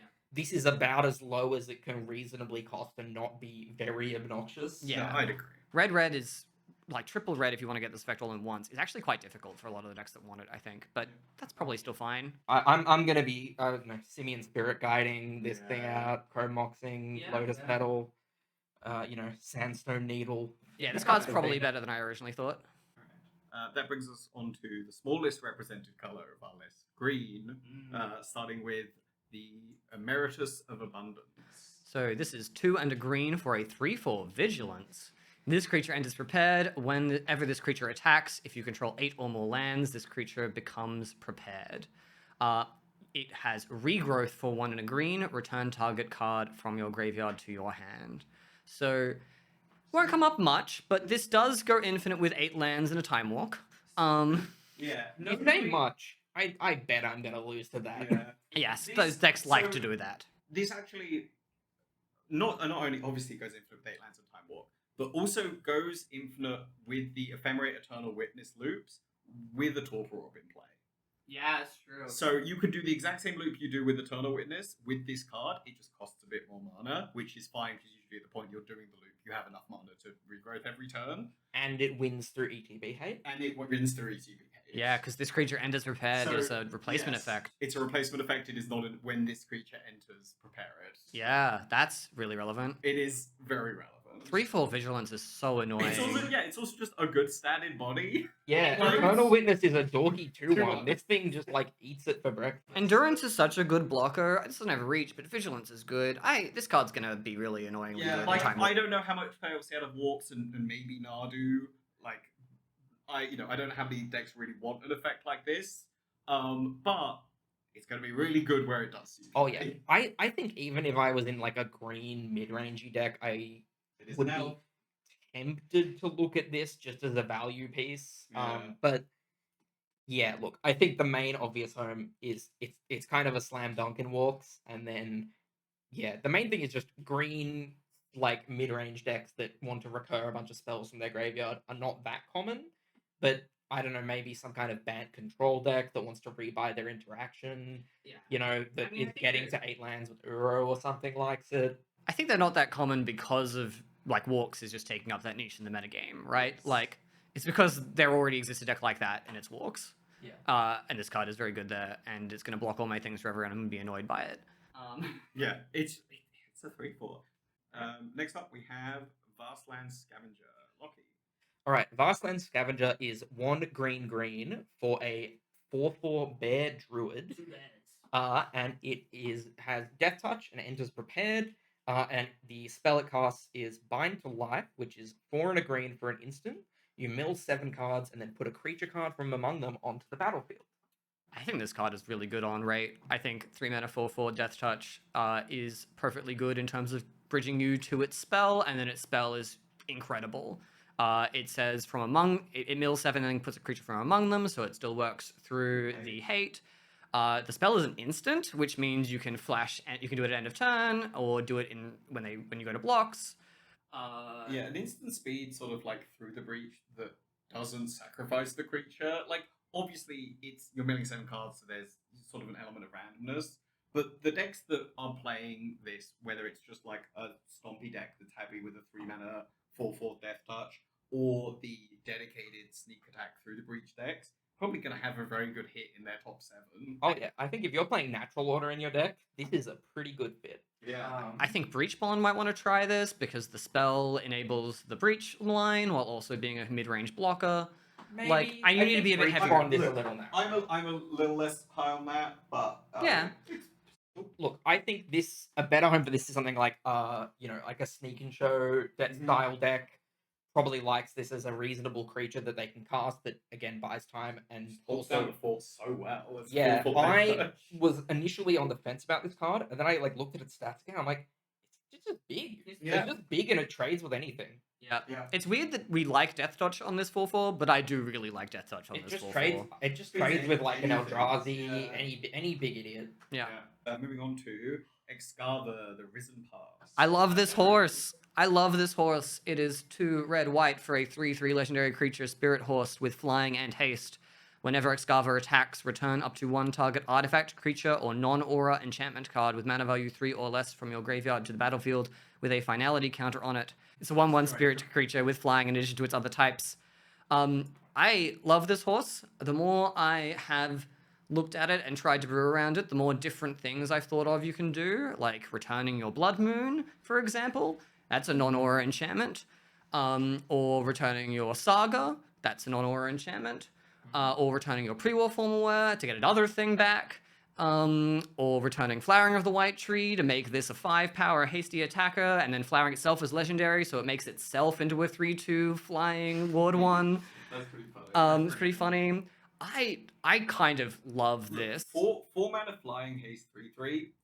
Kind of, I'm already like, Yeah. that's fine, I'll play that. Yeah. But yeah, the attack trigger is very good. If you're rebuying pretty much anything with this on the attack trigger, you're going to be happy with it. I'm gonna And get back it's- Flicker Wisp. It's going to go in decks that people aren't going to want to board in graveyard hate with, right? Like, this is, maybe it's a Legends card, but it's, I think just the versatility of what you can bring back. I don't know if there's been something that can return artifact creature or essentially an enchantment all as 1 card before. I love this. I really like this This is horse. great. I will be brewing around this. I'm gonna get so got by Deadpool though, but it'll be fine. I mean, let's say you're in a deck with like Corey Steelcutter and you run the baubles as well. You can just reanimate those as a 1/1 flyer and then cash them in for a card again later. Yeah. It just does so many random flexible things. I love this horse and it's great. And I think that I think it's a Legends card because I think this is high enough power level to do what Legends wants at the 4 mana slot. I think that that said, I think this is much more versatile than that because I think this plays very well in a slower game plan. It works very well with other hate pieces. It just works well at recovering from a wrath. It has good synergies in spots, and it likes your graveyard, which red-white is like. Red-white wants to like its graveyard, but it just kind of it's hard to build that there, and I'm really going to be trying to make that work with this set. It also just plays very, very nicely with a bunch of cards you're already playing in red-white decks.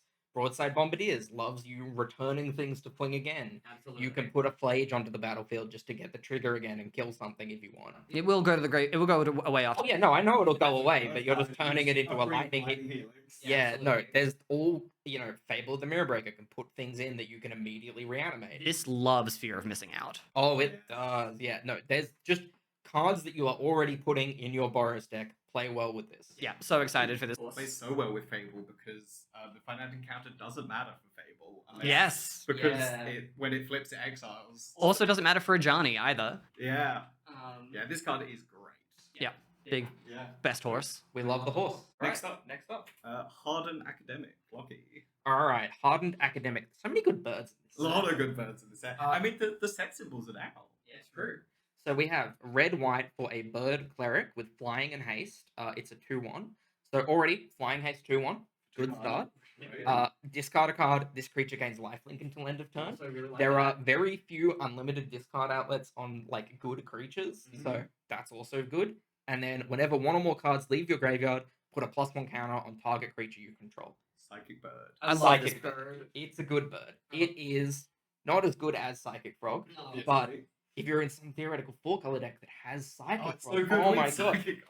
No. If you're flashbacking things, delving things, This loves Agatha's Soul Cauldron. Agatha's Soul Cauldron loves this. So good with that. if you're in like a Mardu Ketramos deck and you just main deck a few relic style effects, this Mhm. bird gets so swole. Oh yeah. And lifelink on a huge creature that is evasive just is going to carry so many games where your opponent's just looking at you steadily get to a life total that And it's just going to come in and immediately hit your opponent for 2. You know, like flying haste. yeah, this is like I don't know the deck it goes in, but I think I'm willing to build a new deck to play this bird Yes. because this bird This is strong. the kind of card that you build your deck around. Absolutely. Yeah. I have done some brewing with this card and the horse already, and I do really like it. I want to play this alongside Soul Cauldron, like I said, but also Broadside Bombardiers and Soul Cauldron is an incredibly good thing to be doing. Now, Henry, I've noticed this is a bird. It is that a bird. relevant to you? It is a bird. For Valley Floodcaller, it has haste for Valley Floodcaller, which is also pretty relevant, allowing you to go off from there. I don't know if this goes in my current build of Ascendancy. It sure might. I'm already playing the Soul Cauldron, and like, so I will definitely be testing this. But Yeah. it's hard for me to say. I feel like I want to enable it more, but maybe it's just good enough. I just like to point out a very annoying thing about this card from the perspective of playing against it. It does not say your turn, which a lot of these effects do, such Yeah. as Ketramos. So if your opponent is like, ugh, my opponent's delving things, they're flashing back stuff, I got to exile their graveyard. The bird is just going to keep growing, even if you're Mhm. trying to disrupt. Cling to Dust, Emperor of Bones, Graveyard Trespasser, all love this card. This card loves all of those. Like, this card loves a bunch of cards that are already good in our format. I think it will see a lot of play. Yep. Yeah. Great bird. Great bird. Great bird. Also a cleric. Also a cleric. Matters. Cleric does matter Yeah. for Seasoned Seasoned Dungeoneer. Dungeoneer. All right. Right. Next up. We have Practiced Scrollsmith. This is red, white hybrid, white for a 3/2 Dwarf Cleric with First Strike. And when this enters, exile target non-creature, non-land card from your graveyard. Until the end of your next turn, you may cast that card. So this is sort of a borrow Snapcaster Mage, but with a lot more versatility in what it can hit. Trading First Strike for lifelink and an extra mana. Sorry, First Strike for flash and an extra mana. And you get to cast it next turn. You get the whole extra turn. Yeah, this card has a lot of very interesting versatility, being in colors that don't normally get an effect like this, and also being a very relevant creature, like a 3/2 First Strike. It's going to be really annoying for a lot of board states. Yet another cleric. And yet another dwarf. I really like this. I really like that this can flashback the One Ring. It can flashback all kinds of the One Ring, Underworld Breach, Fable of the Mirror Breaker. It also plays very well with Sabine's Reclamation in a lot of combo decks that want to return non-creature permanents. For Yeah. example, in your Jeskai Ascendancy deck, this can recast Jeskai Ascendancy or Soul Cauldron or all kinds of other nonsense combos. It can set me back up for another big 4th Eolingus on a following turn. Yep. No, this creature doesn't even need to stick around for you to be able to still Oh, it cast the card. It's very, very powerful, especially from uncommon. Yeah. Yeah, love this card. No, the casting cost means I'm probably not going to splash it. No, no, in things. it's in a It's- deck that is red and white. Yeah, heavy red white, but it's really good, and it's a dwarf. Another buffed dwarven recruiter. We're We'll getting get there. there one We're getting day. there. Oh. Yeah, I really like this card. Next up is Lawhold Charm, Henry. I love this charm. It is red white for an instant. Choose one. Each opponent sacrifices a non-token artifact of their choice. Or return target artifact or creature card with mana value 2 or less from your graveyard to the battlefield. Or creatures you control get +1/+1 and gain trample until end of turn. This card has so much play to it, I think. The first mode is relevant for like the One Ring, or you're pantsering an opponent's Soul Ring or Mana Vault on turn 1. Non-token is a little bit relevant there for treasures and clues. The second mode, artifact or creature with mana value 2 or less, is very good, especially at instant speed. Time Vault. It's relevant there for sure. In more fair applications, this instant speed returns a Ajani, and then you chump block with the cat and flip your Ajani, which is very good. Yeah, it doesn't return it tapped. It does not return it tapped, which is very relevant. And then the third mode, creatures you control get +1/+1 and gain trample at the end of turn, is relevant both offensively and defensively, because this can protect your creatures from Massacre and Toxic Deluge, which Boros Charm could not do, and might mean your opponent has to pay 1 extra for their Toxic Deluge to make sure they're playing around this. In this format, at the very least, Lawhold Charm a lot better than Boros Charm. Yes, and I played a bit of Boros Charm, and Boros Charm is way better than it reads. The Indestructible is not super relevant all the time, but the double strike and 4 damage kill people a lot. And I think you could play both and be representing any of these effects for red and white and be really annoying to players. But this card's a lot better, I will say. I was initially low on reading this card, and then I just realized this card's none of my business. I am never playing lots of creatures, and I'm usually the one playing artifacts, not destroying artifacts. So this isn't for me. You know? Hey, Lockie, would you mind sacrificing your Darksteel Monolith? No. I'd rather not. Yeah. I will be playing a lot of this card. Next up, we have Prismari Charm. Blue and a red for an instant, where it says choose one, surveil 2, then draw a card. Prismari Charm deals 1 damage to each of 1 or 2 targets, and return target non-land permanent to its owner's hand. This is a very, very versatile charm. A instant speed preordain, or better than preordain, bounce spell, or a sort of kind of awkward, kill spell, damage spell. It's like not electrolyzed, but it is. cast into the fire, or Yeah. just fire from fire ice. Yes, except you can't target the same thing for 2 damage. Yeah. Which is very relevant. I think if this card could shock something, I think it would be very, Yes. very good.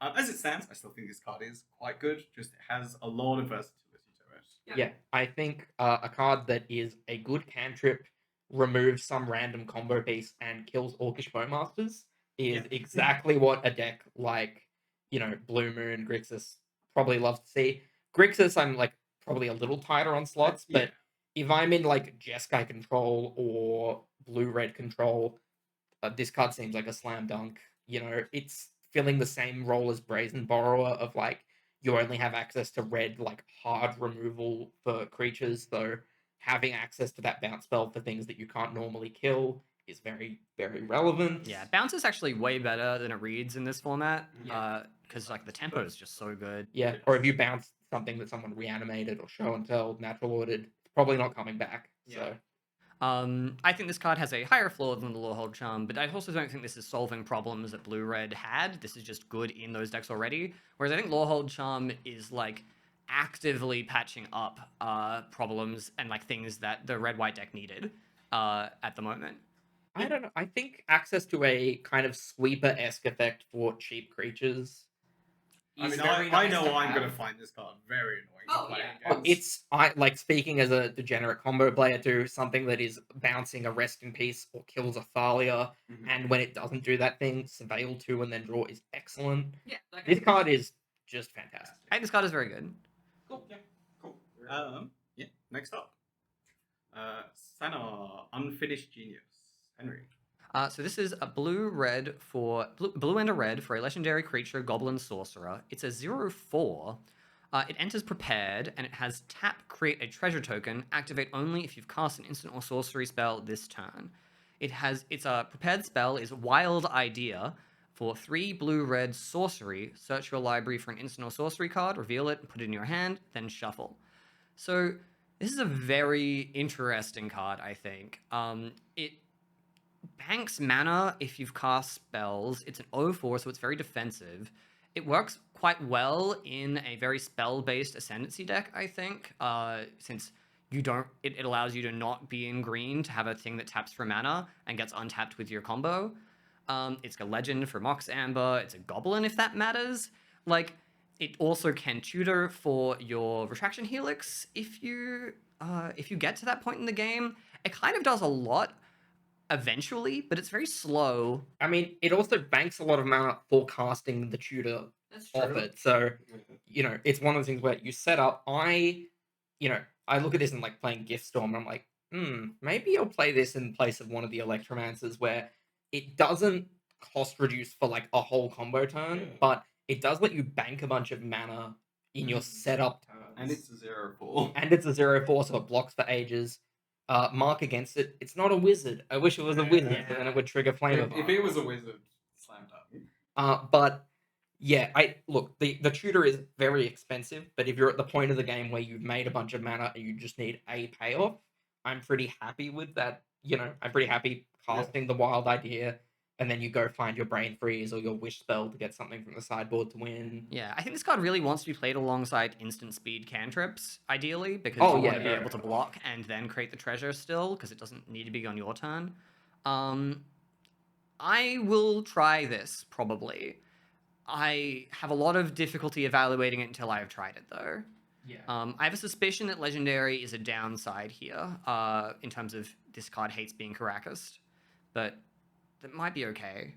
Yeah, interesting. It's a hard thing to evaluate because we haven't really had that, like, on a playable body and constructed that, like, tap make a treasure every turn effect. Yeah. I suspect that is quite strong. Yeah, and not being a tap treasure is also very relevant. Yeah, you can use it kind of as a one-off cost reducer each turn in that you can immediately use the treasure. Yeah, I think this card is good enough.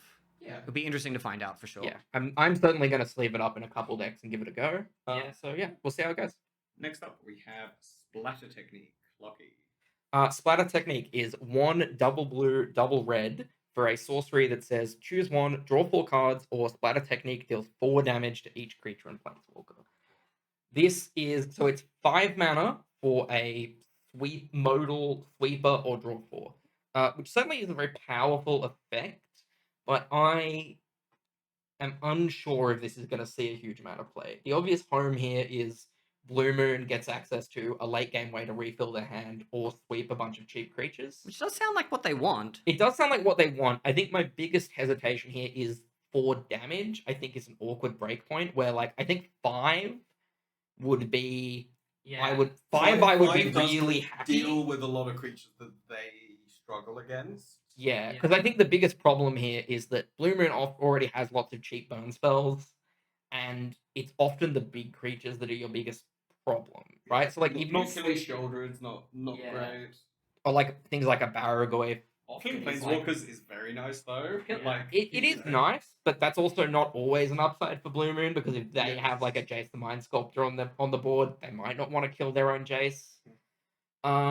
It's interesting. I'm not enough of a, like, Blue Moon aficionado nowadays to evaluate if they want this or not, but I would lean towards no, I think. I think if they really wanted a sweeper, they'd probably play other cards. I think this card is worth testing, for sure. Yeah, I mean, like, draw 4 is a huge upside. Draw 4 will win the mirror almost every time if you resolve it. And, like, the card advantage is really what Blue Moon will need to win a lot of matchups. I do think that there are a lot of spots where the 4 damage is probably good enough, just because most of the sweepers are 3 damage, so a lot of the playing around the sweepers involves getting to 4 toughness, but that might just be a difference in the decks that I play. Yeah, I just think, like, the extra toughness, whenever you're playing Dismember, I find that, like, 5 is often, what you're hitting. I think, things like Goyfs, often if they've got Delirium, they're usually like 4 5s. Yeah. I know. I just could see playing this against an a deck, and then they're left. You kill most of their things, but they're left with a big Murktide or Goyf or some big Delve creature. Or It's pretty good other with your threat. Murktide. It is very good with your Yeah. Murktide, but I just think, I don't know. I think it's very powerful. I think people will probably test it. I wonder if 4 damage is going to be enough that it's reliably a sweeper when you want it to be. I think the modality is really good. Oh yeah, for sure. Yeah. Okay. Now we have Traumatic Critique. This is X blue-red for an instant. Traumatic Critique deals X damage to any target. Draw 2 cards, then discard a card. So this is sort of a modal charter course where it is very base. It is sort of blue-red for essentially charter course, but then has the ability to do some inefficient but still good damage to mostly your creatures, opponent's creatures you'll be targeting with this. I think this is fine. I don't particularly think it's very strong or will be what is sort of played by blue-red decks. But I certainly think it's a defensible choice if people do want to play it. Yeah, I think it's quite interesting. I don't know, I've seen a lot of discussion on the Discord about this card where people are quite low on it, but I just think the flaw of 2 mana card selection. Also, just a little note on that. Make sure to target yourself or your opponent. Mhm. Don't just target a random creature because then they can get you and deny the card. Mhm. So if X is 0, I would generally just target yourself because then there's not many ways for your opponent to actually deny you the Stop card. that, Then, yeah. These effects but- also usually aren't an instant. No, yeah. it's So true. instant draw 2. I think decks like Breach maybe that want some card selection and want to fill their yard. It's pretty good. If you can make a bunch of mana, then it's an outlet for killing people. Yeah. But so the fact that it can just fireball people and close out games, I think will come up. But I fundamentally just think if you manage to at 4 mana, if you're killing a failure and drawing and being up, so then you're really up a card rather than just selecting a card. If you kill something, right? Yeah. So then I think you're pretty happy with that at 4 mana for an instant. It's inefficient, but I don't know. I've played a lot of, granted, in decks that make a lot more mana, but Kozilek's Command and 2 mana kill a thing, draw a card is really good. This is, to be clear, 4 mana this is draw a not thing this kill. is not Kozilek's No, command. I know it's not. I'm just saying that even on the fair when you're not abusing mana, 4 mana remove a creature, draw a card is a pretty good Magic card. I think. Yeah, It's I clunky. do but think the doing good- 2 damage versus exiling something that is mana value 2 is a big difference. It is a big. 2 but- damage, 4 mana for 2 damage is That is worse. Is that worse than Electrolyze? It is. that is worse than Electrolyze because Electrolyze is 3 mana for Yeah. 2 damage. Yes, but you're getting you're getting to look at more cards as well. But, there's this still definitely kills- play to it. Yeah, it kills Douthie, it kills Failure, it kills Bowmasters again. Yeah. Although in that case you probably don't want to do that because you still do take the feel- damage. Yeah. But I like the idea of this being an alternate way to kill people in Breach, in the way that Fourth Earlingus is the fireball. This is also a fireball, yeah, but this is a fireball that does what Breach want. Cool. Now we have Conciliator's Duelist, Henry. So this is white, black for a 4/3 core warlock. When this creature enters, draw a card. Then each player loses 1 life. This has repartee. Whenever you cast an instant or sorcery spell that targets a creature, exile up to 1 targeted creature. Return that card to the battlefield under its owner's control at the beginning of the next end step. So I added this card. I think the floor on this is higher than it looks, in that 4 mana 4/3 cantrip is actually quite good. The repartee can always blink itself to draw another card. But blinking is great. If your Ephemerate blinks a second thing, if your Swords to Plowshares is also an Ephemerate, well, a slow Ephemerate, but a Flicker Wisp effect. I know it's a 4-drop, and 4-drops are rough in the style of deck that tend to want this kind of card. And white, black's also a little rough because you probably also want to be a 3-color deck, probably with blue. I think for me that's the biggest thing is the mana cost means this has to be a very, very heavy Orzhov deck. And what Orzhov deck wants this 4 mana creature that dies the Lightning Bolt? I mean, the fact that it cantrips makes me more okay with that. And it's not the classic. I've said this. We've said this too many times with the repartee cards, but Snuff Out lets you save it. It is very good. With stuff. Like any instant or sorcery lets you save this from removal. Any targeting effect, right? I do think that means you probably just need to build an Orzhov Flicker deck that doesn't want the other effects. I also was thinking about looking at this card and thinking maybe Black Walks wants this because it plays very well with Ephemerate. Lets you just like flicker multiple. I just don't through think ETBs. Black Walks can cast this spell. Yeah. They don't get double black. They barely get single black in their decks. Yeah. It's the mana cost. If it was 2 white black, Yeah. or even white black and a generic, I think I'd be more high on it. But it's so Because like the restricted. effects on this card are so strong. Yeah, Like that also, ability is the- really The thing we haven't even touched on is that its repartee ability lets you target your opponent's creatures to get rid of blockers. Yeah. Or No, so you could remove one blocker, get rid of the other, get in. No, There's it is- so much it is flexibility. A really powerful card. I just think between the 3 toughness and the mana cost, it's really narrow niche where this wants to see play. Yeah, that's fair. I think the closest comparison to me in terms of like casting cost is like Crackling Drake, where it's like that card was played a fair bit in Standard and some Pioneer like Phoenix Yeah. decks, where it's like the mana cost. If you can warp your deck to play this mana cost, if the payoff is there, and I think Cantrip payoff is kind of there. the relevant thing for Crackling Drake, right? Is it cantrips? Yeah. Next up, we have Dina's Guidance. I'm looking. All right, so Dina's Guidance is 1 black-green for an instant that says search a library for a creature card, reveal it, put it into your hand or graveyard, then shuffle. So this card's interesting, where it is a modal Entomb or Eladamri's Call, essentially. I think at 3 mana, it's a little bit awkward, but I think if you're in a deck that has a creature that can reanimate things, or like a combo deck that has a creature payoff and wants Entomb as well, maybe this is appealing. I think, I don't know, maybe if you're at the stage of the game where you can hard cast Metamorphosis Fanatic, the fact that you can get a payoff or a reanimation spell in the form of Fanatic is okay. but it's- Reanimator might just like this to end step get Emperor of Bones curving into Bones Adapt, or just Entomb. It is like it is a tutor, and it is a pretty good tutor, especially at instant speed. At 2 mana, it would just be a straight up upgrade from Eladamri's Call, and I kind of understand why it's not that. But at 3, I think it's still pretty good for the decks that want this effect. Agreed. Yeah, look, I think people will play it. I just am like, I think this would be an absolute staple at 2 mana, Yeah. but at 3 mana, I think it's a little more niche and probably It's only some very dedicated. combo honestly, decks. it kind of is what I want in a tutor, which is it is for the decks that want it, as opposed to a ubiquitous tutor, Okay. which is kind of the issue ones. Agreed. Fair Yeah. enough. Good Cool. for entombing stuff. Next up, we have Vicious Rivalry. Is 2 black-green for a sorcery. As an additional cost to cast this spell, pay X life. Destroy all artifacts and creatures with mana value X or less. So, sort of Toxic Deluge 2.0. An extra mana and an extra color does obviously restrict where this can see play, but destroying artifacts gives this a nice level of extra utility.